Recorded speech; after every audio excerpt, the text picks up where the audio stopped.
Most people assume control is easy to recognize. They look for volume, for dominance, for visible authority. But the most effective forms of control rarely present themselves that way. They are quieter, more precise, almost unnoticeable at first. In many environments, the individual who appears the most composed is not simply calm. They are setting the conditions, because when one person remains unaffected while others react, adjust, or explain, a subtle imbalance begins to form. Attention shifts toward them. Energy moves in their direction. And without any direct assertion, they begin to define the pace, the tone, and the outcome. This is not intensity. It is not aggression. It is control.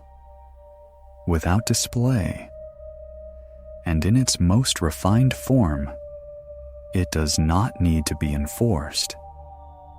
It is accepted. This dynamic rarely announces itself. It doesn't begin with authority, and it doesn't require permission. It develops quietly.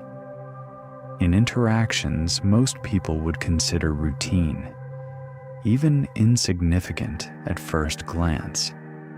A conversation that feels slightly unbalanced. A pause that lasts a moment too long. A response that doesn't arrive when expected. Nothing dramatic, nothing overt. And yet, something shifts. You begin to see it in professional environments where discussions unfold unevenly. One person explains, clarifies, and adjusts their tone, while another remains composed, offering only measured responses, never quite matching the urgency in the room. Over time, the dynamic changes.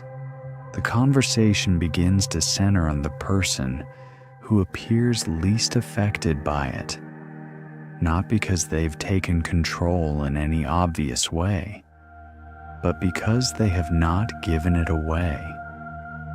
A similar pattern appears in personal relationships. One person expresses, questions, seeks reassurance. The other remains steady, difficult to read, offering just enough to sustain the interaction, but never enough to fully resolve it. The imbalance is subtle, but it has weight, because when clarity is limited, the mind begins to compensate. It fills the silence. It replays conversations. It searches for signals that may not have been there at all. And in that process, attention becomes concentrated, not on what is certain, but on what feels just out of reach. Moments of tension make this even more visible. When uncertainty enters a situation, people instinctively look for stability, not consciously, not deliberately, but almost automatically. The individual who remains composed in those moments begins to stand apart, not through effort, but through contrast. While others react, they remain still. While others attempt to regain balance, they appear to already have it. And that perception matters, because stability, when observed under pressure, is often interpreted as capability, as control, as someone who understands more than they reveal. At that point, the dynamic begins to reorganize itself. People start adjusting, subtly at first. They wait a little longer before speaking. They choose their words more carefully. They begin to watch for cues that may never come, not because they were instructed to, but because the absence of clear signals invites interpretation. And interpretation, over time, creates its own form of structure. What makes this particularly difficult to recognize is that nothing appears forced. There is no visible pressure, no direct assertion, only a quiet consistency that gradually reshapes the interaction. Calmness, in this context, is not questioned. It is accepted at face value, often mistaken for maturity, emotional intelligence, or restraint. And in many cases, it may very well be. But perception does not depend on intention. It depends on the effect. And once one individual is consistently perceived as the most stable presence in a given environment, their behavior begins to carry more influence than the behavior of those around them, not through effort, but through position. Their pauses feel deliberate. Their silence feels meaningful. Even their absence of reaction begins to shape how others respond. At that point, influence is no longer tied to what is expressed. It begins to emerge from what is withheld, and that is where the dynamic shifts. From simple composure into something far more structured and far more powerful. At its core, this dynamic is not built on personality. It is built on a very simple psychological principle. Human behavior adjusts to emotional conditions, not logic, not intention. Conditions. In any interaction, there is always an underlying emotional baseline, a tone that defines how people respond, how quickly they react, and how much they reveal. Most individuals do not consciously set this baseline. They respond to it. And in most situations, that baseline is unstable. It shifts with tone, with tension, with uncertainty, which is why conversations often feel unpredictable. But when one person remains consistently composed, something begins to stabilize. Not the situation itself, but the perception of it. And perception is enough. Because the moment stability is introduced, others begin to orient themselves around it. Not deliberately, but almost automatically. They slow down. They become more careful, more observant, because the contrast becomes impossible to ignore. One person reacts, the other does not. One person adjusts, the other remains unchanged. Over time, that difference begins to carry meaning. The individual who remains calm is no longer seen as simply composed. They are perceived as grounded, certain, in control of themselves, and possibly the situation. That perception changes behavior. Because when people encounter what appears to be certainty, they begin to question their own. They hesitate. They reconsider. They begin to monitor their responses more closely. And in doing so, they give up something subtle, their natural rhythm. Now the interaction is no longer balanced. One person is operating freely. The other is adjusting. and the one who adjusts is no longer leading their own behavior. This is where influence begins to take shape, not through direction, but through contrast. Calmness, when it is consistent, becomes a fixed point, and anything that remains fixed in a shifting environment naturally becomes the reference. Once that happens, control no longer needs to be asserted. It begins to emerge from the way others reorganize themselves around that reference point.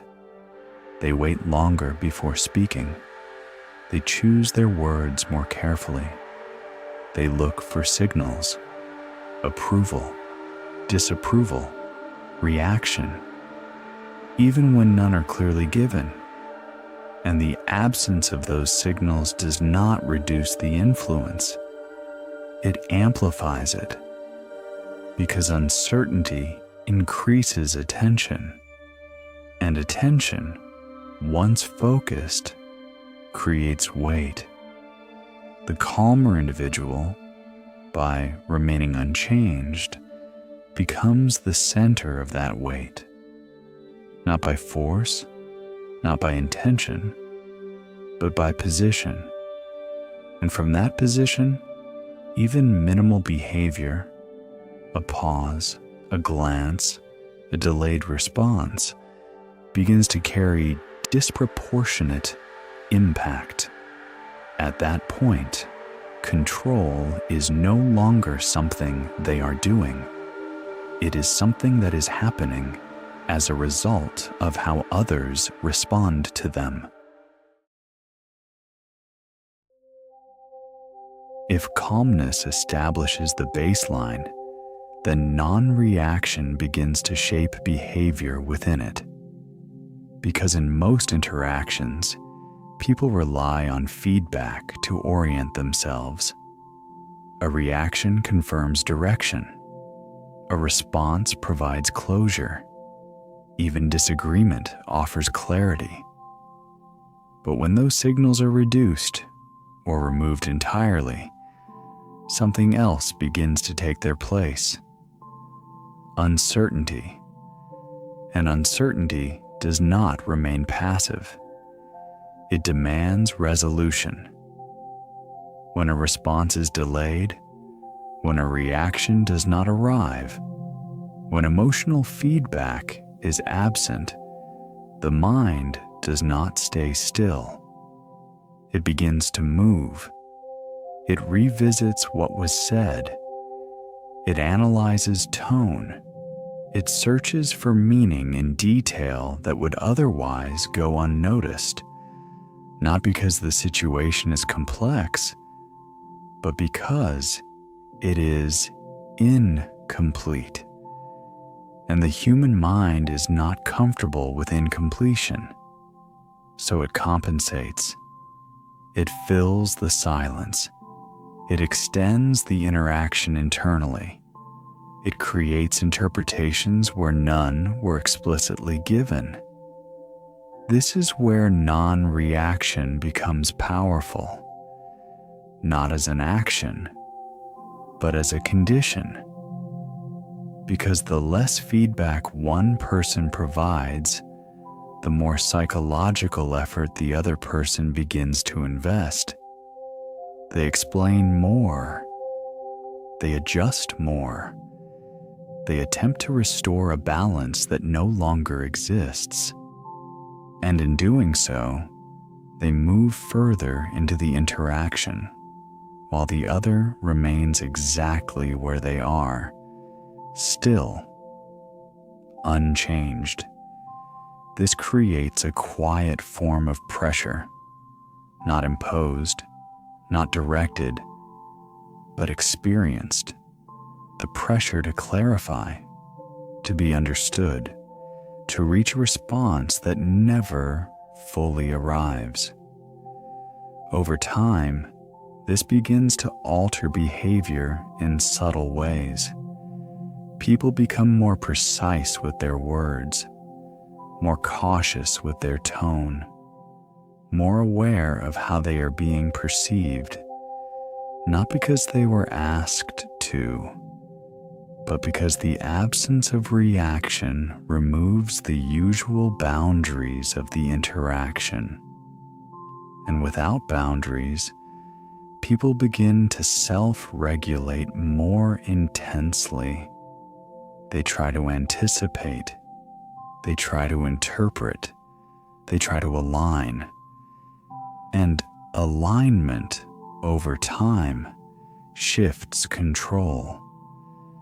Because the person who is adjusting is no longer setting the terms of the interaction. They are responding to it. Meanwhile, the person who remains non-reactive does not need to guide the exchange directly. Their stillness does it for them. Even silence begins to take on weight. A pause is no longer just a pause. It becomes a signal, a question, sometimes even a judgment, whether intended or not. And once silence begins to carry meaning, it no longer functions as absence. It becomes influential. At that point, control does not rely on what is expressed. It emerges from what is withheld.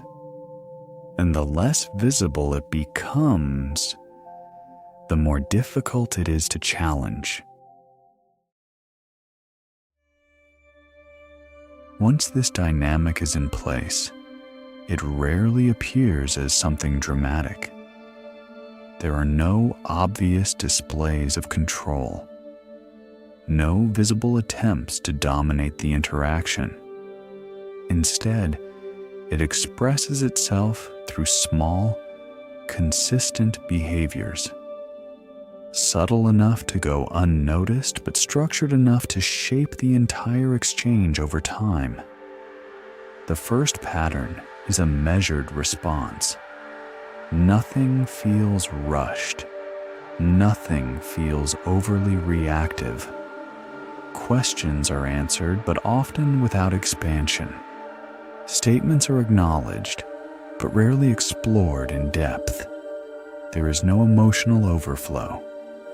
And because of that, every response begins to feel deliberate, not necessarily calculated, but controlled. This creates an unusual effect. The interaction slows down, not externally, but internally, in the way the other person begins to process it. They wait a little longer. They think a little harder. They become more aware of what they're saying and how it might be received. Without being told to do so, they begin regulating themselves. The second pattern is controlled pacing. The rhythm of the interaction no longer feels mutual. It begins to follow a different tempo, one that is not openly defined, but consistently maintained. Messages are not answered immediately. Decisions are not made under pressure. Conversations are allowed to pause, sometimes longer than expected.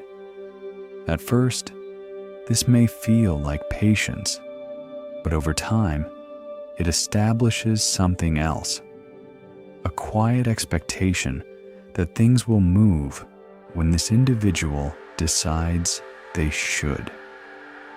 And without realizing it, others begin to adjust to that rhythm. They wait, they hold back.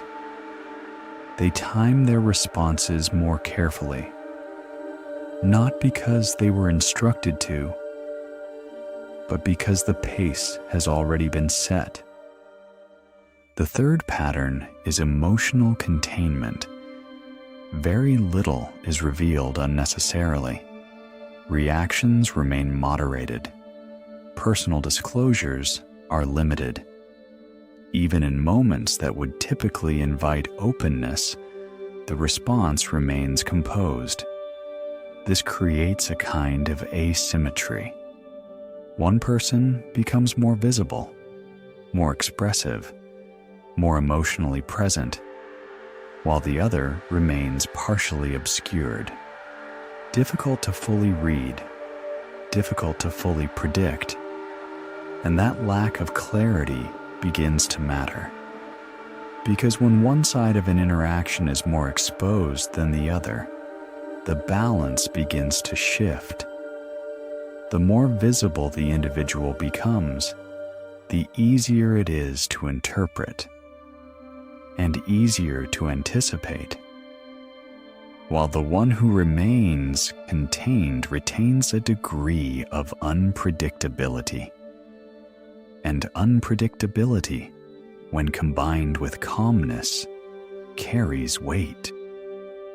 There is also a quieter pattern, one that often goes unnoticed entirely. Selective engagement. Interest appears, but not consistently. Attention is given, then withdrawn. Responses feel present, but not sustained. Just enough to maintain connection, but never enough to create full certainty. This creates a subtle pull, because the interaction never fully settles. It remains slightly unresolved, and unresolved interactions tend to hold attention longer than those that are clearly defined. So, the mind returns to it, revisits it, replays it, trying to complete something that was never fully offered in the first place. Individually, these behaviors may appear insignificant, even normal, but together, they form a consistent structure, a way of interacting that gradually shifts how others respond, how they think, and how much of themselves they invest. Nothing is forced. Nothing is explicitly controlled. And yet, over time, the dynamic begins to feel uneven. Not because one person is doing more, but because one person is doing less. And that difference is quietly shaping everything. What begins as composure does not remain neutral. Over time, these patterns begin to compound, not suddenly, not dramatically, but with a kind of quiet consistency that is difficult to interrupt once established. At first, the effect is subtle, a slight imbalance in energy, a small difference in responsiveness, nothing that demands attention, but enough to create a shift in awareness. The interaction starts to feel uneven, not in a way that can be easily explained, but in a way that can be felt. In the early stage, people tend to compensate without realizing it. They become a little more engaged, a little more expressive. They offer more clarity, more reassurance, not because they were asked to, but because something in the interaction feels unresolved. And resolution is something people naturally seek. So they lean in, just slightly at first. As the pattern continues, that adjustment becomes more consistent. The interaction begins to reorganize itself around one person's level of engagement, not equally, but asymmetrically. One side becomes more active, The other remains steady. And that difference begins to define the relationship, because the one who adjusts is now participating differently. They are no longer simply present.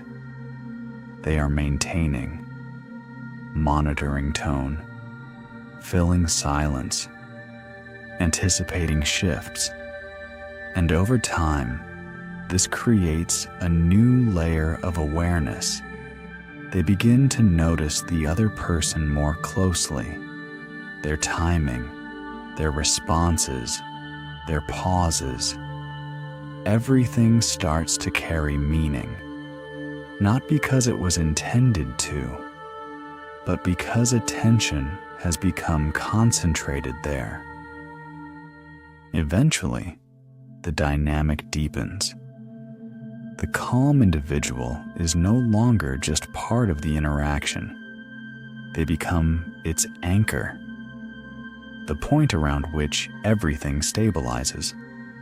When they engage, the interaction feels clear. When they withdraw, it feels uncertain. And that contrast begins to matter. Because now, emotional stability appears to depend on their presence. Not entirely, but enough to influence behavior. People begin to wait for their response, look for their reaction, measure their own behavior against it. Not consciously, but consistently. At this stage, something important has changed. Control is no longer tied to action. It is tied to position. The person who remains steady does not need to guide the interaction directly. Others are already adjusting around them. And adjustment, when it becomes one-sided, creates dependency, not in an obvious or dramatic way, but in the subtle sense that one person begins to feel responsible for maintaining the connection. They invest more energy, more attention, more emotional effort, while the other continues at the same controlled level. This is where the dynamic reaches its most influential form, because it no longer requires reinforcement. There is no need to assert control when the structure already supports it. The interaction sustains itself. One person remains composed. The other continues adjusting. And the longer this continues, the more natural it begins to feel. Until eventually, it no longer feels like a dynamic at all. It feels like the relationship itself. And that is what makes it difficult to recognize. Not because it is hidden, but because it becomes familiar. By the time this dynamic fully forms, it rarely feels unusual. There are no obvious warning signs, no clear moment where control is established. Only a series of interactions that seem reasonable. Measured responses can be interpreted as thoughtfulness. Silence can be seen as composure. Emotional restraint can feel like maturity. Nothing about it appears threatening. In fact, it often appears admirable. And that is where the blind spot begins. Because people are naturally drawn to stability, especially in moments of uncertainty, when emotions fluctuate, when conversations become unclear, when outcomes feel unpredictable. The mind looks for something that does not move, something steady, something that appears certain. And when it finds it, it tends to trust it, without questioning what that stability is doing to the structure of the interaction itself. Another reason this pattern goes unnoticed is that it does not create resistance. There is no pressure to push against, no force to challenge, which means there is nothing to trigger defense. Instead of reacting against it, people adapt to it. They adjust their tone, their timing, their level of emotional expression. Gradually, almost imperceptibly. And because adaptation feels natural, it rarely feels like influence. It feels like cooperation, like understanding, like maintaining balance. There is also a deeper layer to this. Control, in its most visible form, is easy to identify. It interrupts, it imposes, it demands, and because of that, it is often resisted. But control that operates through absence follows a different path. It does not interrupt the interaction. It becomes part of it. It blends into the rhythm until it is no longer distinguishable from the connection itself. At that point, people are no longer responding to a person. They are responding to a structure they did not consciously create, but one they continue to reinforce through their own behavior. And this is why it is so difficult to see clearly, because nothing appears to be taken. Everything appears to be given freely. Attention, effort, adjustment, offered willingly in the interest of maintaining the interaction. But once the pattern is recognized, something changes. Not externally, but internally. The interaction no longer feels undefined. It begins to make sense. The pauses feel less ambiguous. The silence feels less personal. The imbalance becomes visible, and visibility alters perception. Because what once felt like quiet authority begins to look like consistent behavior. And consistent behavior, once understood, no longer carries the same invisible weight. And that is where the shift begins. Not in the other person, but in the one who finally sees it. Control is rarely announced when it first appears. It does not arrive with certainty or with clear intention, just inevitable. It forms quietly, through repetition, through contrast, through the subtle ways people begin adjusting to one another. One person remains steady, the other leans in, not all at once, but gradually, almost imperceptibly, until the balance between them no longer feels equal, only familiar. And familiarity has a way of disguising structure, of making patterns feel natural, even when they are not fully understood. But the moment a pattern becomes visible, something shifts, not in the behavior itself, but in how it is experienced. The pauses feel different. The silence carries less weight. The need to respond begins to fade, because control, in its quietest form, depends on one condition: that it remains unseen.